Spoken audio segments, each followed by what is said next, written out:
Protests against the war in Ukraine have reached all corners of the world. One interesting case is in Israel. The country has a significant number of Jews from both Russia and Ukraine. However, the vast majority support Ukraine.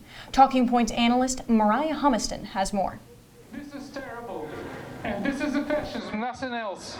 So I do hope that together we will overcome this horrible history of our nation. Across the country of Israel, protesters are gathering in major cities during the day and night to protest the violence happening in Ukraine.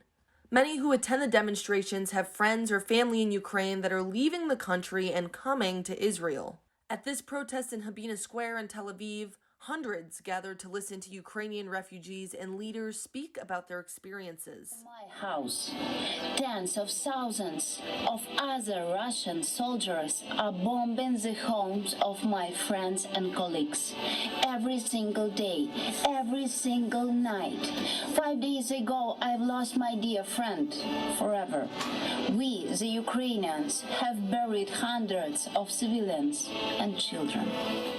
Maria Babkova fled Ukraine and went to Israel to live with family friends. Come to us, so we really to take you here. Maria's only goal when leaving Ukraine was to help save her son. I have to save my little boy, and I have to bring my little boy to a safe place. Maria and her son are currently living with Joseph, who translated the interview with Maria, near the old city of Jerusalem. Her husband is currently fighting with the Ukrainian army, but she still has contact with him via social messaging apps. So, Moriah, how are the people of Israel reacting to the government's response? How are they reacting? So the people of Israel are upset with the government's complacency. Now, many are upset that Israel is not doing enough, and that's because Israel has remained pretty neutral between Russia and Ukraine.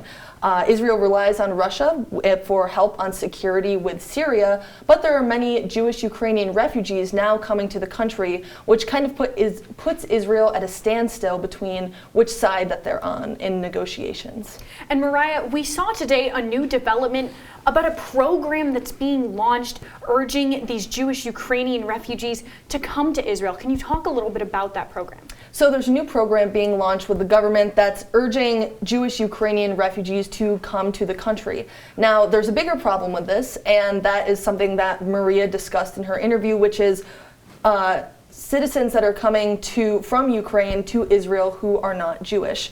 Now, the issue with that is that, for example, back in mid-March, the Times of Israel reported that there were 12,000 Ukrainian refugees who came to Israel, and 8,000 were detained or sent back because they were not Jewish. So this becomes a larger problem of which refugees that the people of Israel or the government of Israel can let into the country. And Moriah, something that I know you were there for as you were in Israel just a few weeks ago, Ukrainian President Volodymyr Zelensky spoke to the Knesset in Israel. And I want to kind of just know from you what the reaction was like to that speech. So the footage you just saw was from Habina Square in Tel Aviv, and during that rally or that protest, President Zelensky addressed the people via Zoom up on a wall, saying his thoughts about Israel's participation between the war with Russia and Ukraine.